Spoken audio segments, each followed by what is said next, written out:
Welcome back to NEET master Malayalam YouTube channel. നമ്മൾ ഇന്ന് കാണാൻ പോകുന്നത് ക്ലാസ് 12 ഫിസിക്സിലെ ഇലക്ട്രോമാഗ്നറ്റിക് ഇൻഡക്ഷൻ എന്നുള്ള ചാപ്റ്ററാണ്. അപ്പോൾ ഈ ചാപ്റ്ററിൽ ഇന്നത്തെ വീഡിയോയിൽ നമ്മൾ കാണാൻ പോകുന്ന ഫസ്റ്റ് ടോപ്പിക്കാണ് മോഷണൽ ഇലക്ട്രോമോട്ടീവ് ഫോഴ്സ് എന്ന് പറയുന്നത്, മോഷണൽ EMF. എന്താണ് മോഷണൽ EMF എന്ന് പറയുന്നത്? ഇപ്പോൾ പേര് നിന്നിട്ടുകൊണ്ടാണ് മനസ്സിലാക്കുന്നത്. മോഷൻ എന്നുള്ള വാക്കുണ്ട്, EMF എന്നുള്ള വാക്കുണ്ട്. അപ്പോൾ മോഷൻ പോലെ EMF ഉണ്ടാവുന്നുണ്ട്. അപ്പോൾ അതെന്താ സംഭവം എന്നുള്ളത് നോക്കാനായിട്ട് നമുക്കൊരു ഡയഗ്രാം നോക്കാം. ഇതുപോലൊരു ഫിഗറാണ് നമ്മൾ കൺസിഡർ ചെയ്യാൻ പോകുന്നത്. ഇതിലെന്തൊക്കെയാണ് സംഭവങ്ങൾ എന്നുള്ളത് നമ്മൾ മനസ്സിലാകുന്നതായിട്ടുണ്ട്. ഇവിടെ കുറേ ഇൻഡുകൾ ഇട്ട് വെച്ചിട്ടുണ്ട്. ഇൻഡു നമ്മൾ ഉദ്ദേശിക്കുന്നത് ഇവിടെ ഇപ്പോൾ തൽക്കാലത്തേക്ക് മാഗ്നറ്റിക് ഫീൽഡാണ്. മാഗ്നറ്റിക് ഫീൽഡ് നമ്മൾ ബി വെച്ചിട്ടാണ് ഡിനോട്ട് ചെയ്യാറ്. അപ്പോൾ ബി ഇൻറ്റു എന്നുള്ള എന്താ പറയുക സൈനാണ് ഇട്ടിരിക്കുന്നത്. അപ്പോൾ എന്താണ് മനസ്സിലാക്കേണ്ടത്? Magnetic field perpendicularly into the പ്ലെയിനാണ് ഡയറക്ഷൻ എന്ന് പറയുന്നത്. ഈ ബോർഡിൻ്റെ പ്ലെയിനിന് പെർപെൻഡിക്കുലറാണ്, അത് ഉള്ളിലേക്കാണ് പോയിക്കൊണ്ടിരിക്കുന്നത്. പിന്നെ ഇതുപോലുള്ളൊരു മൂവബിൾ ആമുണ്ട്, ഇതുപോലെ സ്ലൈഡിങ് റെയിലുമുണ്ട്. ഇതാണ് നമ്മൾ പിന്നെ മനസ്സിലാക്കേണ്ടതായിട്ടുള്ളത്. ഇത് മൂവബിൾ ആം എന്ന് പറഞ്ഞു. ഈ ആമെന്ന് പറയുന്ന ഒരു തൽക്കാലത്തേക്ക് ഇപ്പോൾ ഇവിടെ ഒരു V വെലോസിറ്റിയിൽ ഇങ്ങോട്ട് നീങ്ങുമെന്ന് നമുക്ക് വിചാരിക്കാം. ഈ ഒരു എന്താ പറയുക ആമിൻ്റെ ലെങ്ത്ത് എന്ന് പറയുന്നത് ഒരു L ആണെന്ന് നമുക്ക് വിചാരിക്കാം.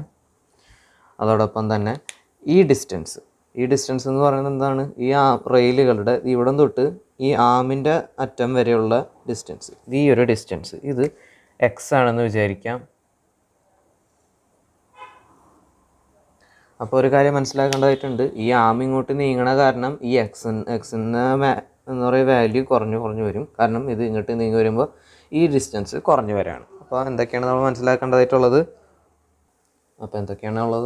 ഒരു മൂവബിളായിട്ടുള്ള ആമുണ്ട്, അത് ലെഫ്റ്റിലോട്ട് V വെലോസിറ്റിയിൽ നീങ്ങിക്കൊണ്ടിരിക്കുകയാണ്. ഈ ഒരു സിസ്റ്റത്തിൽ ഇതുപോലൊരു മാഗ്നറ്റിക് ഫീൽഡ് ഉണ്ട്, B എന്നുള്ളൊരു magnetic field into the plain ആയിട്ടുണ്ട്. ഈ ആമിൻ്റെ ലെങ്ത്താണ് L എന്ന് പറയുന്നത്, ഈ റെയിലുകളുടെ ലെങ്ത്താണ് X എന്ന് പറയുന്നത്. റെയിൽ തൊട്ട് ഈ ആമ്പ് വരെയുള്ള ലെങ്ത്താണ് X എന്ന് പറയുന്നത്. നമ്മളിപ്പോൾ പഠിച്ചുകൊണ്ടിരിക്കുന്ന ചാപ്റ്റർ ഇലക്ട്രോമാഗ്നറ്റിക് ഇൻഡക്ഷനാണ്. ഇതിലത്തെ എന്താ പറയുക മെയിനായിട്ടുള്ളൊരു സെൻറ്റൻസ് ഞാൻ പറഞ്ഞു തന്നിട്ടാണ്, മാഗ്നറ്റിക് ഫ്ലക്സ് എവിടെയൊക്കെ ചേഞ്ച് ചെയ്യുന്നുണ്ടോ അവിടേക്ക് ഒരു EMF ഉണ്ടാവും. ഇപ്പോൾ ഞാനിപ്പോൾ ഈ ഒരു സിസ്റ്റത്തിൻ്റെ ഇവിടെ ഒരു പേരിടാണ്. ഇപ്പോൾ ഇവിടെ ഒരു PQRS എന്നുള്ളൊരു പേരിടാണെന്ന് വിചാരിച്ചു. അങ്ങനെയാണെന്നുണ്ടെങ്കിൽ PQRS എന്നുള്ളൊരു ക്ലോസ്ഡ് ലൂപ്പിനെ വെച്ച് നോക്കുകയാണെന്നുണ്ടെങ്കിൽ അതിൻ്റെ അപ്പോൾ ഈ ഒരു കേസിൽ മാഗ്നറ്റിക് ഫ്ലക്സ് എത്ര എന്നുള്ളത് കാൽക്കുലേറ്റ് ആണ്. മാഗ്നറ്റിക് ഫ്ലക്സിൻ്റെ ഇക്വേഷൻ എന്തൊട്ടാണ്? നമ്മൾ എന്താ പറയുക മെയിനായിട്ടുള്ളൊരു ഇക്വേഷൻ പഠിച്ചിട്ടുള്ളത് φB, മാഗ്നറ്റിക് ഫ്ലക്സ് ആയതുകൊണ്ട് B എന്ന് കൊടുക്കുന്നു, = B.A എന്നാണ് നമ്മൾ പഠിച്ചിട്ടുള്ളത്. B എന്ന് പറയുന്നത് മാഗ്നറ്റിക് ഫീൽഡാണ്, A എന്ന് പറയുന്നത് ഏരിയ വെക്ടറാണ്. അപ്പോൾ ഇതിൻ്റെ ഡോട്ട് പ്രോഡക്റ്റ് എടുത്തു കഴിഞ്ഞാൽ നമുക്ക് BA cos θ നമുക്ക് കിട്ടും. ഈ cos θ എന്ന് പറയുന്നത് എന്താണ്? ഏരിയ വെക്ടറും മാഗ്നറ്റിക് ഫീൽഡും തമ്മിലുള്ള ആംഗിളാണ്. അപ്പോൾ ഇവിടെ ഇപ്പോൾ നമ്മൾ കൺസിഡർ ചെയ്യുന്ന കണ്ടക്ടർ എന്ന് പറയുന്നത് എങ്ങനെയാണ്? PQRS എന്നാണ്. ഇപ്പോൾ ഏരിയ വെക്ടറിൻ്റെ ഡയറക്ഷനും ഇപ്പോൾ ഉള്ളിലേക്കാണെന്ന് നമുക്ക് വിചാരിക്കാം. ഏരിയ വെക്ടറിൻ്റെ ഡയറക്ഷൻ നമ്മൾ എന്താണെന്ന് പറഞ്ഞിട്ടുള്ളത് സർഫസിന് നോർമലായിട്ട്. ഇപ്പോൾ PQRS എന്നുള്ളത് ഒറ്റ സർഫസായിട്ട് കൺസിഡർ ചെയ്യുകയാണെന്നുണ്ടെങ്കിൽ അതിൻ്റെ ഏരിയ എന്ന് പറയുന്നത് ഇതിന് പെർപെൻഡിക്കുലറായിട്ട് ഇപ്പോൾ തൽക്കാലത്തിൽ നമുക്ക് ഇൻറ്റു ദ പ്ലെയിൻ ഏരിയാണെന്ന് നമുക്ക് വിചാരിക്കാം.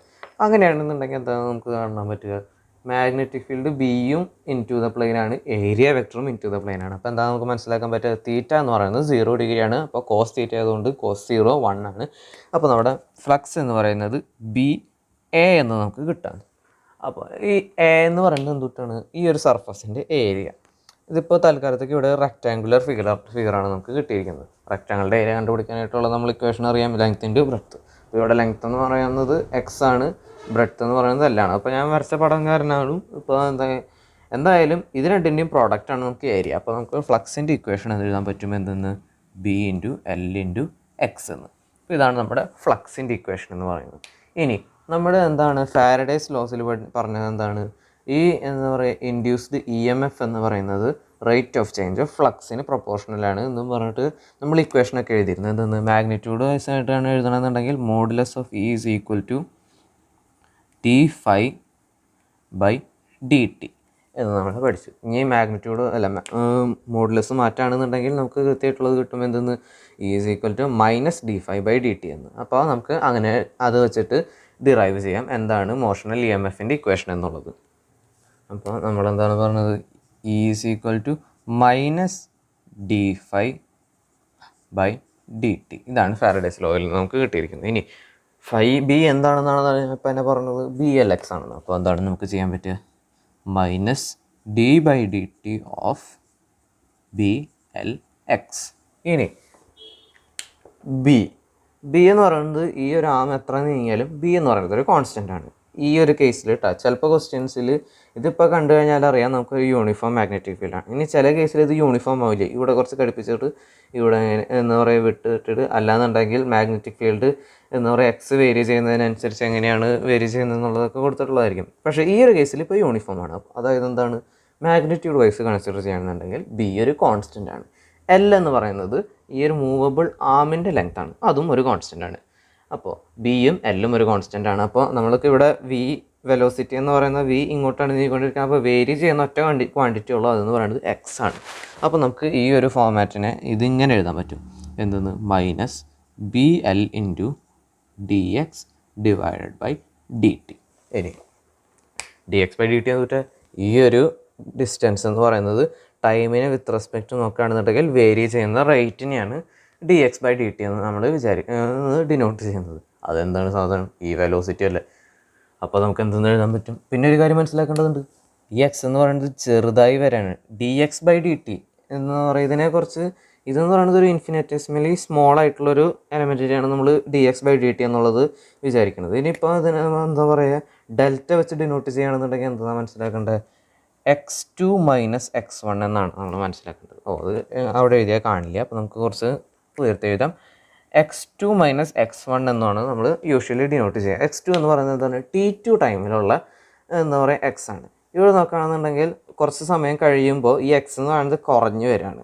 അപ്പോൾ വെറുതെ d X by D T എന്ന് എടുത്തു കഴിഞ്ഞാൽ അതൊരു നെഗറ്റീവ് വാല്യൂ ആണ് നമുക്ക് കിട്ടുക. നമുക്ക് സാധാരണ റേറ്റ് ഒട്ടുമിക്ക എല്ലാ സാഹചര്യങ്ങളിലും പോസിറ്റീവായിട്ടാണ് ഡിനോട്ട് ചെയ്യാറ്. അപ്പോൾ d X by D T എന്ന് പറഞ്ഞാൽ നെഗറ്റീവ് ക്വാണ്ടിറ്റി ആയതുകൊണ്ട് അതിൻ്റെ വെലോസിറ്റി ആയിട്ട് എഴുതുമ്പോൾ മൈനസ് വി എന്നാണ് നമ്മൾ ഡിനോട്ട് ചെയ്യുക. അപ്പോൾ നമുക്ക് എന്താണ് ഇതിന് എഴുതാൻ പറ്റുക, minus B L into minus V എന്ന് എഴുതാൻ പറ്റും. അപ്പോൾ മൈനസ് ഇൻറ്റു മൈനസ് പ്ലസ് ആണ്, അപ്പോൾ അതിൻ്റെ ഒരു നെറ്റ് എഫക്റ്റ് ഇല്ല. അപ്പോൾ നമുക്ക് E is equal to V L V എന്നുള്ളൊരു ഇക്വേഷൻ നമുക്ക് ഫൈനലായിട്ട് ഡിറൈവ് ചെയ്യാനായിട്ട് സാധിക്കും. ഇതാണ് മോഷണൽ ഇ എം എഫിൻ്റെ ഉള്ള ഇക്വേഷൻ. എന്താണ്, E is equal to V L V.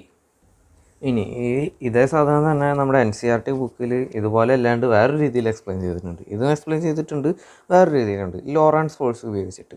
അതെങ്ങനെയാണെന്ന് അത് നിങ്ങൾ തന്നെ സ്വയം വായിച്ച് മനസ്സിലാക്കേണ്ടതാണ്. കാരണം മറ്റൊരാൾ പറഞ്ഞു തരുമ്പോൾ അതിൻ്റെ എന്താ പറയുക ഡീപ്പായിട്ടുള്ള കണ്ടൻറ്റ് എന്താണെന്നുള്ളത് നിങ്ങൾക്ക് മനസ്സിലാവില്ല. അതുകൊണ്ട് നിങ്ങളിത് സ്വയം വായിച്ചിട്ട് എന്തെങ്കിലും ഡൗട്ട് വരികയാണെങ്കിൽ കമൻറ്റ് ബോക്സിൽ ഇടേണ്ടതാണ്. ഫൈനലായിട്ട് കിട്ടുന്ന ഇക്വേഷൻ ഇത് തന്നെയാണ്, E is equal to B L V എന്നുള്ളത് തന്നെ. പക്ഷേ എന്താ പറയുക അതിലേക്ക് വന്ന രീതി എന്ന് പറയുന്നത് കുറച്ച് വ്യത്യാസമുണ്ട്. അപ്പോൾ അതെന്താണെന്നുള്ളത് നിങ്ങൾ സ്വയം മനസ്സിലാക്കേണ്ടതായിട്ടുള്ളതാണ്. ഇനി നമ്മൾ പറയാൻ പോകുന്നതെന്ന് പറയുന്നത് നമ്മുടെ ലെൻസസ് ലോ വെച്ചിട്ട് തന്നെ നമ്മുടെ Lenz's law conservation of energy follow ചെയ്യുന്നുള്ളത് പറഞ്ഞു. അത് ഇനി ഒരു എക്സാമ്പിൾ വെച്ചിട്ട് തന്നെ നമ്മളിന്ന് ഡീൽ ചെയ്യാൻ പോവാണ്. എന്താ എക്സാമ്പിൾ വെച്ച് കഴിഞ്ഞാൽ നമ്മളിപ്പോൾ ഈ മോഷണൽ ഇ എം എഫിന് ഉപയോഗിച്ച അതേ എക്സാമ്പിൾ തന്നെയാണ്. ഇത് ഒരു റെയിൽ മേലെയുള്ള ഒരു മൂവബിൾ ആം എന്നുള്ളത്. അപ്പോൾ ഇതിനാണ് എന്താ പറയുക അസ്യൂം ചെയ്യുന്ന കുറച്ച് കണ്ടീഷൻസ് ഉണ്ട്. എന്താണ്, നമ്മുടെ മൂവബിൾ ആമിൻ്റെ റെസിസ്റ്റൻസ് ആണ് സ്മോൾ ലെറ്റർ ആർ എന്ന് പറയുന്നത്. സ്മോൾ ലെറ്റർ ആർ എന്ന് പറയുന്നത് എന്താണ്, നമ്മുടെ മൂവബിൾ ആമിൻ്റെ റെസിസ്റ്റൻസ്. പിന്നെ അതോടൊപ്പം തന്നെ നമ്മൾ അസ്യൂം ചെയ്യുന്ന മറ്റൊരു കാര്യമാണ് ആ റെയിലുകൾക്ക് നെഗ്ലിജിബിൾ റെസിസ്റ്റൻസ് ആണ് ഉള്ളതെന്ന്. അപ്പോൾ എന്തൊക്കെയാണ് നമ്മൾ അസ്യൂം ചെയ്തിരിക്കുന്ന കാര്യങ്ങൾ നമ്മൾ ഇത് ഉപയോഗിക്കാൻ പോകണം. അതുകൊണ്ടാണ് ഇത് പറയുന്നത് സ്മോൾ ലെറ്റർ ആർ എന്ന് പറയുന്നത് മൂവബിൾ ആമിൻ്റെ റെസിസ്റ്റൻസിനെയാണ് നമ്മൾ ഉദ്ദേശിക്കുന്നത്. അതോടൊപ്പം തന്നെ നമ്മുടെ റെയിലുകൾക്ക് നെഗ്ലിജിബിൾ ആയിട്ടുള്ള റെസിസ്റ്റൻസ് ആണ് ഉള്ളതെന്ന്. അപ്പോൾ ആ ഒരു മൊത്തം സിസ്റ്റം നമ്മൾ നേരത്തെ PQRS എന്ന് പറഞ്ഞിട്ടുള്ള ആ ഒരു ലൂപ്പിൻ്റെ റെസിസ്റ്റൻസ് എന്ന് പറയുന്നത് 6 തന്നെയാണ്. കാരണം റെയിലുകളുടെ റെസിസ്റ്റൻസ് നമ്മൾ കൺസിഡർ ചെയ്യുന്നില്ല, അത് നെഗ്ലിജിബിളാണ്. അപ്പോൾ നമ്മൾ ആ ഒരു ലൂപ്പിലുണ്ടാകുന്ന കറണ്ടിന് നമ്മൾ സാധാരണ I വെച്ചിട്ടാണ് ഡിനോട്ട് ചെയ്യാറ്. I എന്ന് പറയുന്നത് നമ്മൾ ഓംസ് ലോ എന്താ പറഞ്ഞിട്ടുള്ളത്, V is equal to IR എന്നുള്ളത്. അപ്പോൾ I is equal to V/R എന്നുള്ളത് കിട്ടി. V എന്ന് പറയുന്നത് പൊട്ടൻഷ്യലാണ്, ഇവിടെ അത് EMF ആണ്.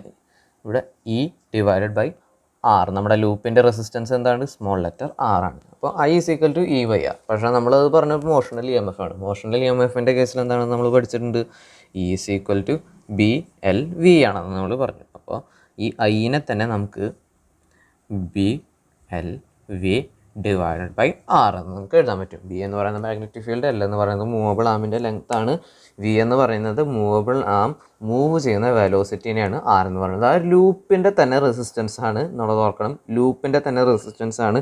റെയിലിങ്ങിൻ്റെ റെസിസ്റ്റൻസ് നമ്മൾ നെഗ്ലിജിബിൾ ആണെന്ന് പറഞ്ഞതുകൊണ്ട് മാത്രമാണ് ആർ തന്നെ ഉപയോഗിക്കുന്നത്. അത് പ്രത്യേകം ഓർക്കേണ്ടതാണ്. അപ്പോൾ നമ്മൾ I is equal to B L V divided by R, ഇതൊന്നും നമ്മൾ ഓർത്തിരിക്കാൻ പോകുന്നതാണ്. ഇനി എന്താണ് സംഭവിച്ചുകൊണ്ടിരിക്കുന്നത്? അവിടെ നമ്മുടെ ഒരു മൂവബിൾ ആമിലൂടെ ഒരു കറണ്ട് പോകുന്നുണ്ട്, കാരണം ഇൻഡ്യൂസ്ഡ് കറണ്ട്. അതൊരു മാഗ്നറ്റിക് ഫീൽഡിലൂടെ മൂവ് ചെയ്യാണ് ചെയ്യുന്നത്. നമ്മൾ മാഗ്നറ്റിസം എന്നുള്ള ചാപ്റ്ററിൽ എന്താണ് പഠനമായിട്ടുള്ളത്? ഒരു കറണ്ട് കാരിയും കണ്ടക്ടർ മാഗ്നറ്റിക് ഫീൽഡിൽ കൂടെ മൂവ് ചെയ്യുകയാണെന്നുണ്ടെങ്കിൽ അതും ഒരു ഫോഴ്സ് അനുഭവപ്പെടുന്നു. ആ ഫോഴ്സിൻ്റെ ഇക്വേഷൻ എന്തായിരുന്നു? F is equal to I L B sine theta എന്നുള്ളതായിരുന്നു. എന്താണ്? F is equal to I L B sine theta.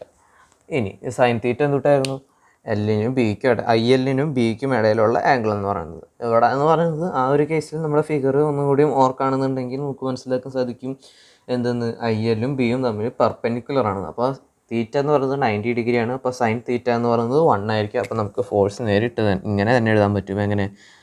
I L B എന്ന് നമുക്ക് എഴുതാൻ പറ്റും. പക്ഷേ ഐ എന്ന് പറയുന്നതാണ് B L V divided by R എന്ന് പറഞ്ഞിട്ടുള്ളത്. അപ്പോൾ അത് അങ്ങനെ എഴുതാം, B L V divided by R into L into B. അപ്പോൾ നമുക്ക് എന്ത് കിട്ടും? B square L square V divided by R എന്ന് നമുക്ക് കിട്ടി. എന്ത്? ഫോഴ്സ് എന്ന് പറയുന്നത്. ഇനി വർക്ക് എനർജി തിയറം എന്നുള്ള വർക്ക് എനർജി ആൻഡ് പവർ എന്നുള്ള ചാപ്റ്ററിൽ നമ്മൾ വർക്ക് എനർജി തിയറം പഠിച്ചിരുന്നു. അതിൽ നമ്മൾ കേട്ടിരുന്നത് എന്തെന്ന്, പവർ എന്ന് പറഞ്ഞിട്ടുള്ളത് ഫോഴ്സ് ഇൻറ്റു വെലോസിറ്റി ആണെന്ന്. അപ്പോൾ ആ ഒരു ഇക്വേഷൻ നമുക്ക് ഇവിടെ ഉപയോഗിക്കാം. അപ്പോൾ ഈ ഇൻഡ്യൂസ്ഡ് എം എഫ് മൂലം ഉണ്ടാകുന്ന ഇലക്ട്രിക് പവർ എന്ന് പറയുന്നത് ഫോഴ്സ് എന്ന് പറയുന്നത് B square L square V divided by R എന്ന് പറഞ്ഞു. അത് ഇൻറ്റു വെലോസിറ്റി. അപ്പോൾ B square L square V divided by R into V എന്ന് പറഞ്ഞു കഴിഞ്ഞാൽ നമുക്ക് എന്താണ് ഫൈനലായിട്ട് കിട്ടുക? B square L square V square divided by R എന്ന് നമുക്ക് ഫൈനലായിട്ട് കിട്ടും. അപ്പോൾ ഈ പവർ എന്തിനാണ് സത്യത്തിൽ ഡിനോട്ട് ചെയ്യുന്നത്? നമ്മൾ എന്താ പറയുക, മൂവബിൾ ആമിനെ നമ്മൾ വി വെലോസിറ്റിയിൽ മൂവ് ചെയ്യാണ് ബി എന്ന് പറയുന്ന മാഗ്നറ്റിക് ഫീൽഡിനുള്ളിലൂടെ. അപ്പോൾ ആ ഒരു ആക്ടിവിറ്റി, ആ ഒരു മൂവബിൾ ആമിനെ വി വെലോസിറ്റിയിൽ മൂവ് ചെയ്യിപ്പിക്കാനായിട്ട് ആവശ്യമായിട്ടുള്ള പവറിനെയാണ് നമ്മൾ ഈ എഴുതിയിരിക്കുന്നത്. എന്തെന്ന്? B square L square V square divided by R എന്നുള്ളത്. അപ്പോൾ നമ്മൾ ഇൻപുട്ട് ചെയ്ത പവർ എന്ന് പറയുന്നത് ഇതാണ്. അപ്പോൾ അത് ഞാനൊരു സൈഡിൽ എഴുതി വയ്ക്കുകയാണ്. ഇവിടെ ഈ ഒരു ഇക്വേഷൻ നമ്മൾ ബോക്സ് ചെയ്ത് വയ്ക്കുകയാണ്. P is equal to B square L square V square divided by R എന്ന് പറഞ്ഞിട്ടുള്ളത്. ഇത് നമ്മൾ ഇൻപുട്ട് കൊടുത്തിരിക്കുന്ന പവറാണ്. ഇനി ഇതുപോലെ ഒരു സിസ്റ്റം എന്ന് പറയാൻ, ഇതുപോലെ മൂവബിൾ ആയിട്ടുള്ള ഒരു ആമിനെ മൂവ് ചെയ്യുകയാണെന്നുണ്ടെങ്കിൽ ഒട്ടുമിക്ക എല്ലാ സിസ്റ്റത്തിലും ഇതുപോലെ ആയിരിക്കും. നമുക്ക് ഔട്ട്പുട്ടായിട്ട് കിട്ടുന്ന പവർ എങ്ങനെയായിരിക്കും? ഇവിടെ ഇപ്പോൾ ഇൻപുട്ട് കൊടുത്തിരിക്കുന്ന പവർ നമ്മൾ ചെയ്തിരിക്കുന്ന വർക്കിന് എന്ന് പറയുക, ഇത് നീക്കാനായിട്ടുള്ള വർക്ക് വേണ്ടിയിട്ടാണ് ഉപയോഗിച്ചത്. അപ്പോൾ ഔട്ട്പുട്ടായിട്ട് കിട്ടുന്നത് എങ്ങനെയായിരിക്കും? ഹീറ്റ് ആയിരിക്കും. ഹീറ്റ് എങ്ങനെയാണ് നമ്മൾ പഠിച്ചിട്ടുള്ളത്? ജൂൾസ് ലോ ഓഫ് ഹീറ്റിങ്ങിന് പഠിച്ചിട്ടുണ്ട്. എന്ന് H is equal to I square R T എന്നുള്ളത് പഠിച്ചിട്ടുണ്ട്. അപ്പോൾ അത് വർക്ക് ഡൺ ആയിട്ട് നമ്മൾ കൺസിഡർ ചെയ്യുകയാണെന്നുണ്ടെങ്കിൽ അപ്പോൾ പവറായിട്ട് കിട്ടുന്നത് എന്തായിരിക്കും? അതിനെ ടൈം കൊണ്ട് ഡിവൈഡ് ചെയ്തിട്ട് 3 ഇക്വേഷൻ നമുക്ക് കിട്ടും. എന്തൊക്കെയാണ്? I square R V I V square divided by R എന്നുള്ളതൊക്കെ ഇക്വേഷൻ നമുക്ക് കിട്ടും. അപ്പോൾ നമുക്ക് അതുപോലെ അതിലേതെങ്കിലും ഉള്ളൊരു ഇക്വേഷൻ ഉപയോഗിച്ചിട്ട് നമുക്ക് ഔട്ട്പുട്ടായിട്ട് കിട്ടുന്ന പവർ എത്രയാണെന്നുള്ളത് കാൽക്കുലേറ്റ് ചെയ്യാം. അപ്പോൾ ആദ്യം നമുക്ക് നേരത്തെ കിട്ടിയതെന്ന് എഴുതി വയ്ക്കാം. ഇൻപുട്ടായിട്ട് നമ്മൾ കൊടുത്തിരിക്കുന്നത് എന്താണ്? P is equal to B square L square V square divided by R എന്നുള്ളത്. അപ്പോൾ ഇനി നമുക്ക് ജൂൾസ് ലോ ഓഫ് ഹീറ്റിംഗ് വെച്ചിട്ട് നമുക്ക് കിട്ടിയിരിക്കുന്ന പവർ എന്തായിരുന്നു? ഹീറ്റ് ചെയ്ത് power dissipated P is equal to നമുക്ക് തൽക്കാലത്തേക്ക് ഐ സ്ക്വയർ ആർ എന്നുള്ളൊരു ഇക്വേഷൻ ഉപയോഗിക്കാം. ഈ ആർ എന്ന് പറയുന്നത് ആ ഒരു ലൂപ്പിൻ്റെ റെസിസ്റ്റൻസ് ആണ്. അത് എത്രയെന്നാണ് ഞാൻ പറഞ്ഞിട്ടുള്ളത്? സ്മോൾ ലെറ്റർ ആർ ആണ്. നമ്മളിവിടെ ക്യാപിറ്റൽ ലെറ്റർ ആർ എന്ന് പറയുന്നത് റെസിസ്റ്റൻസിന് വെറുതെ ഡിനോട്ട് ചെയ്യാനായിട്ടാണ്. യഥാർത്ഥ റെസിസ്റ്റൻസ് സ്മോൾ ലെറ്റർ ആർ ആണെന്ന് നമുക്കറിയാം. ഇനി ഐ സ്ക്വയർ ആർ എന്നാണ് എഴുതിയിരിക്കുന്നത്. ഐ നമ്മൾ നേരത്തെ തന്നെ കണ്ടുപിടിച്ചിട്ടുണ്ടെന്നത് B L V divided by R. അപ്പോൾ നമുക്ക് അതിനെ സ്ക്വയർ ചെയ്യണം. B L V divided by R whole square into R ആണ് നമ്മുടെ പവർ എന്ന് പറയുന്നത്. അപ്പോൾ അത് കിട്ടി കഴിഞ്ഞാൽ എന്തായിരിക്കും? B square L square V square divided by R square into R. ഒരു ആർ ഈ സ്ക്വയറിൽ നിന്ന് ക്യാൻസൽ ചെയ്ത് കഴിഞ്ഞാൽ നമുക്ക് എന്താണ് ഫൈനലായിട്ട് കിട്ടിയത്? B square L square V square divided by R. ഇത് തന്നെയാണ് നമ്മൾ ഇൻപുട്ട് പവറായിട്ടും കൊടുത്തിട്ടുണ്ടായിരുന്നത്. അത് തന്നെ നമുക്ക് ഔട്ട്പുട്ട് പവറായിട്ടും കിട്ടി. അതുകൊണ്ട് അതിനെന്താണ് നമുക്ക് മനസ്സിലാക്കേണ്ടതായിട്ടുള്ളത്, law of conservation of energy ഇത് ഫോളോ ചെയ്യേണ്ടതെന്നാണ് നമ്മൾ മനസ്സിലാക്കേണ്ടത്. അങ്ങനെയാണെന്നുണ്ടെങ്കിൽ ഇതിൽ എനർജികൾ എങ്ങനെയൊക്കെയാണ് നമ്മൾ ട്രാൻസ്ഫോം ആയിട്ടുള്ളത് എന്നുള്ളത് മനസ്സിലാക്കാനായിട്ടുണ്ട്. അതിന് നമ്മുടെ ഫിഗറൊന്നും നമ്മൾ മനസ്സിലേക്ക് കൊണ്ടുവരിക. അതിൽ നിന്ന് നമ്മൾ എന്താണ് കണ്ടത്, മൂവ് ചെയ്യാനായിട്ട് നമ്മളൊരു മെക്കാനിക്കൽ വർക്ക് കൊടുത്തു. ആ മെക്കാനിക്കൽ വർക്ക് എന്ന് പറയുന്നത് ഇലക്ട്രിക്കൽ എനർജി ആയിട്ട് കൺവേർട്ട് ചെയ്തു. അതെന്താണ്, ഇൻഡ്യൂസ്ഡ് EMF ആയിട്ട്. അങ്ങനെ ഇലക്ട്രിക്കൽ എനർജി ആയിട്ട് കൺവേർട്ട് ചെയ്യുന്നു. ആ ഇലക്ട്രിക്കൽ എനർജി മൂലം അത് തെർമൽ എനർജി ആയിട്ട് മാറുകയാണ് ചെയ്തത് ഹീറ്റ് ചെയ്യുന്ന വഴി. ആ പവറാണ് B²L²V²/R. അതേ ഇൻപുട്ട് പവർ തന്നെയാണ് നമ്മൾ B²L²V²/R കൊടുത്തത്. അപ്പോൾ ഈ ഒരു എനർജി ട്രാൻസ്ഫോർമേഷൻ ഐഡിയൽ കേസിൽ എന്താ പറയുക, ഒറ്റ എനർജി പോലും നഷ്ടപ്പെടുന്നില്ല. നമ്മുടെ law of conservation of energy കൃത്യമായിട്ട് തന്നെ ഫോളോ ചെയ്യുന്നുണ്ടെന്നാണ് നമുക്ക് മനസ്സിലാക്കാനായിട്ടുള്ളത്. ഈ ഒരു എന്താ പറയുക എനർജി എങ്ങനെയൊക്കെയാണ് മാറിയിട്ടുള്ളത് എന്നുള്ളത് നമ്മൾ ഓർക്കേണ്ടതാണ്. എങ്ങനെയൊക്കെയാണ് മെക്കാനിക്കലിൽ നിന്ന് ഇലക്ട്രിക്കലിലേക്ക്, ഇലക്ട്രിക്കലിൽ നിന്ന് തെർമലിലേക്ക്. അപ്പോൾ ഞാനിന്ന് പറഞ്ഞതല്ല നിങ്ങൾക്ക് മനസ്സിലായെന്ന് ഞാൻ വിചാരിക്കുകയാണ്. എന്തെങ്കിലും ഡൗട്ട് ഉണ്ടെന്നുണ്ടെങ്കിൽ എന്നത്തെ പോലെ കമൻറ്റ് ബോക്സിലിടുക. പിന്നെ നീറ്റ് മാസ്റ്റർ മലയാളം യൂട്യൂബ് ചാനലിലേക്ക് നിങ്ങൾ ഇതുവരെയും സബ്സ്ക്രൈബ് ചെയ്തിട്ടില്ലെങ്കിൽ സബ്സ്ക്രൈബ് ചെയ്യുക. നിങ്ങൾക്ക് ഈ വീഡിയോ ഇഷ്ടപ്പെട്ടെന്നുണ്ടെങ്കിൽ ലൈക്ക് ചെയ്യുക. നിങ്ങളുടെ കൂട്ടുകാർക്ക് എല്ലാവർക്കും ഷെയർ ചെയ്യുക. Thanks for watching.